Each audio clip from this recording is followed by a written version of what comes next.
Kak, aku mau lulus SNMPTN nih, tapi takut deh kalau aku gagal gara-gara kesalahan teknis, gimana ya?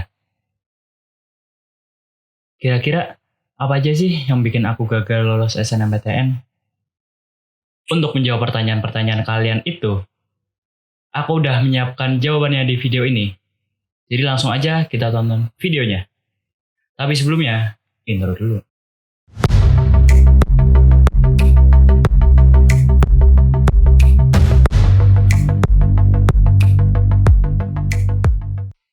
Oke, assalamualaikum warahmatullahi wabarakatuh. Halo semua, ketemu lagi sama aku Panji di channel Panji Tunanda.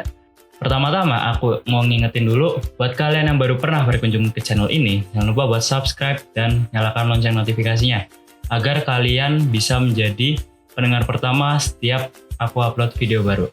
Jadi di video kali ini aku akan membahas mengenai kesalahan-kesalahan yang kerap kali terjadi ketika seseorang mengikuti SNMPTN yang mengakibatkan tidak lolos SNMPTN. Jadi di video kali ini aku akan mengupas habis tentang kesalahan-kesalahan tersebut agar tidak terjadi pada kalian. Oke? Buat yang penasaran, langsung aja kita tonton ke videonya. Ya, di sini aku akan membahas kesalahan-kesalahan berdasarkan pengamatanku ya, dari teman-temanku dan dari orang-orang yang share cerita ke media-media sosial yang pernah aku baca. Di video sebelumnya, aku udah membahas mengenai tips dan trik agar kalian bisa lolos SNMPTN. Jadi buat kalian yang belum lihat, aku saranin kalian buat nonton terlebih dahulu, biar bisa lebih mantapkan kalian dalam memilih jurusan atau dalam mengikuti SNMPTN ini, agar peluang lolos kalian bisa lebih besar. Jadi di sini dulu aku pernah mengikuti SNMPTN pada tahun 2017, dan alhamdulillah aku keterima di jurusan Teknik Elektro Universitas Gadjah Mada. Dan di video kali ini aku akan membahas tentang kesalahan-kesalahan umum yang sering kali terjadi pada anak-anak SMA yang mengikuti SNMPTN, yang mengakibatkan kemungkinan lolos di SNMPTN ini menjadi jauh lebih kecil, atau bahkan bisa mengakibatkan kegagalan dalam mengikuti SNMPTN. Langsung aja kita masuk ke kesalahan pertama, yaitu terlalu mementingkan nafsu tanpa melihat keadaan nilainya. Jadi di sini kalau aku lihat sih anak-anak SMA tuh kan punya idealisme ya. Dia mau masuk universitas mana, dia mau masuk jurusan mana, dan yang pastinya itu jurusan-jurusan serta kampus-kampus yang idola gitulah. Tapi di video tips dan trik lolos SNMPTN kemarin aku udah bahas tips pemilihan jurusan dan PTN yang baik agar peluang kalian lolos SNMPTN ini lebih besar. Jadi salah satunya yaitu kalian harus tahu dulu dan kalian harus paham bagaimana kondisi nilai kalian selama semester 1 sampai semester 5 atau semester 1 sampai semester 7 untuk kalian anak SMK yang menempuh 4 tahun pembelajaran. Jadi kalau misalnya kalian mau masuk ke fakultas kedokteran nih dan universitasnya salah satu universitas top Indonesia, sedangkan pas kalian lihat nilai kalian selama 5 semester atau 7 semester ini, katanya grafik nilai kalian itu cenderung menurun. Atau untuk mata pelajaran biologi, itu menurun dari semester 1 ke semester 5. Yaudah, seperti yang kita ketahui kan, di fakultas kedokteran ini nantinya akan belajar berbagai hal yang memiliki sangkut paut dengan biologi ini. Dan tentunya PTN itu akan lebih memilih siswa dengan nilai biologi yang cenderung stabil atau bahkan memiliki grafik yang meningkat dari semester ke semester berikutnya. Jadi kalau misal kalian tahu nih nilai kalian menurun atau nilai kalian mungkin berada di ranking-ranking bawah dari 40% siswa di angkatan kalian yang bisa mengikuti SNMPTN, ya udah kalian tuh harus paham gitu. Dan kalau kalian tetap mau lolos SNMPTN, ya udah mau nggak mau kalian yang harus menyesuaikan dengan mengganti pilihan universitas atau mengganti pilihan jurusan yang kalian ingin.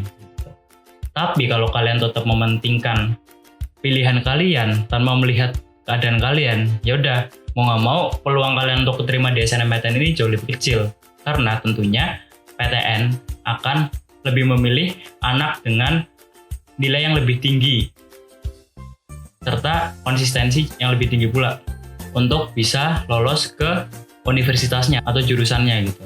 Terus kesalahan kedua yaitu tidak melihat track record alumni.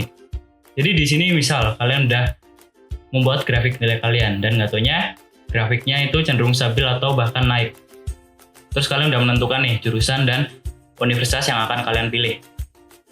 Tapi nggak taunya, setelah kalian lihat daftar siswa yang keterima SNMPTN di tahun-tahun sebelum kalian, nggak ada alumni dari SMA kalian yang pernah keterima di jurusan itu atau bahkan universitas itu. Udah, maka secara otomatis peluang kalian untuk bisa keterima di pilihan kalian itu menjadi jauh lebih kecil. Karena di sini perguruan tinggi negeri juga akan melihat track record dari alumni kalian, alumni SMA kalian yang udah masuk terlebih dahulu ke universitas tersebut lewat jalur SNMPTN. Jadi nih misalnya nih, alumni kalian udah pernah masuk ke jurusan tersebut lewat jalur SNMPTN. Terus selama kuliah, katanya dia itu emang bener-bener pinter dan emang bener-bener sesuai kriteria yang dicari oleh universitas tersebut. Maka otomatis itu akan menimbulkan dampak baik ke sekolah kalian dan akan memudahkan juga jalur kepada adik-adik kelasnya yang ingin memilih jalur tersebut via SNMPTN. Terus kesalahan ketiga, kalian ini nggak melihat saingan kalian. Di tips dan trik lolos SNMPTN juga aku udah pernah bahas kalau kalian ini harus melihat saingan kalian atau anak-anak angkatan kalian, di mana mereka akan memilih jurusan, terus universitas apa yang akan mereka pilih, dan bagaimana sih menilai mereka kalau dibandingin dengan kalian.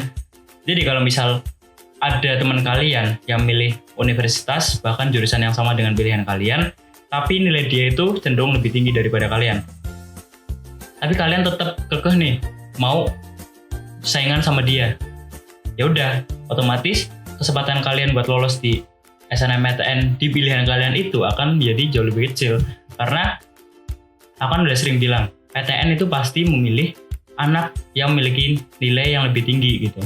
Jadi gini, kalau misal kalian beli sepatu nih, kalian punya dua pilihan, harganya sama.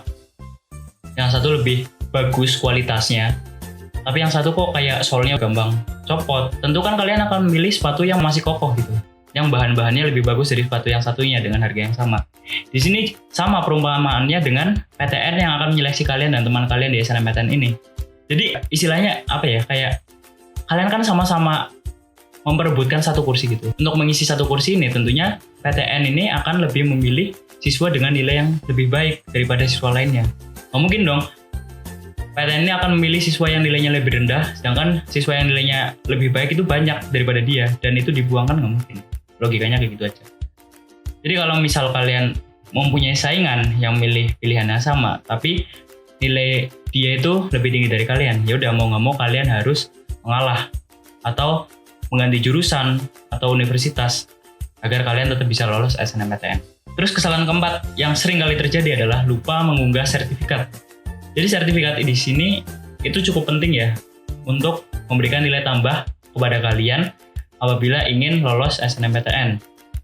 Apalagi kalau kalian pernah mengikuti lomba yang tingkat nasional atau bahkan internasional.